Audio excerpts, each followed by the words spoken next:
Yeah, so for my course, we had like two different tutors. I had Emma and then an external graphic designer named Stella, and it was really great because she was a practicing graphic designer, so she gave a lot of really good feedback. Essentially, what we did was in the first few weeks, Emma went through sort of like basic graphic design principles with us. So like rule of thirds, Fibonacci spiral, or golden ratio, and rule of odds.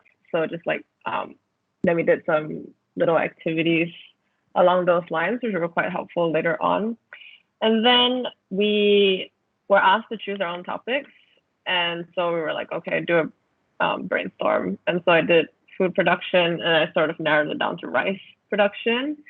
Um, and then to sort of give us an idea of, so system service, how I interpret it at least, it's um, it's like taking data and making it visual, and it's a little different from standard graphic design because it doesn't just have to look nice, it has to be easily understood.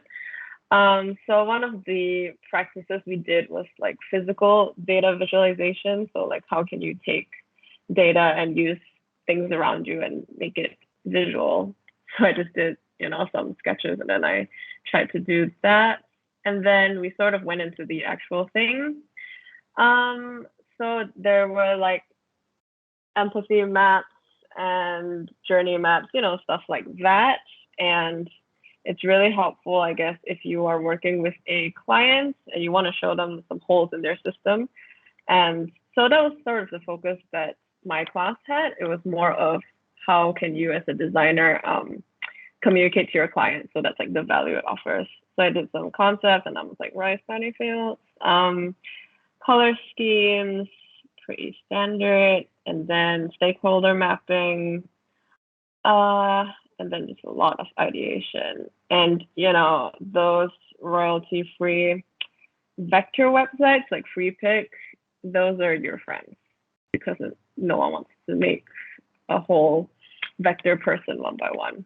And so yeah, I did an initial, like, this was my stakeholder map, and then the feedback I got was that the colors were kind of flat. And so, I adopted a new color scheme. And then this was a draft I did for another map. And it started out, it was a bit too uniform, like all the lines were about the same. And so Stella told me like thicken the lines. And to me, I saw a really big difference right away from these two. So I'd say like with this course, you kind of just start and then keep making it better as it all goes. And then this was my user journey map. Um, yeah, and I went for like a hand-drawn thing because I got a bit sick of Illustrator. So I did that, and Tessel, yeah, uh, infographic, lots of Illustrator. And then empathy map. So yeah, it was just a lot of like you just start, and then you'll get good feedback, and then you just keep refining it. And that was pretty much my whole semester. And it was just stuff like that, and it became like that. And it was interesting to see how the work sort of changed with each iteration. So that's what I think most of the course is. And then we had a final project that I did with Isa and them, where we had to do, what was it? I think we had to propose sort of like an app, yeah, like a UX UI stitch. And so we had to do a video for it. So I did like storyboarding, a lot of storyboarding. Then we did high fidelity wireframes. I think we did these in Adobe XD. Yeah, so we just did some simple wireframing, and yeah, so it's just a lot of Illustrator. For me, I did a lot of like drawing on my iPad. Let's see what else.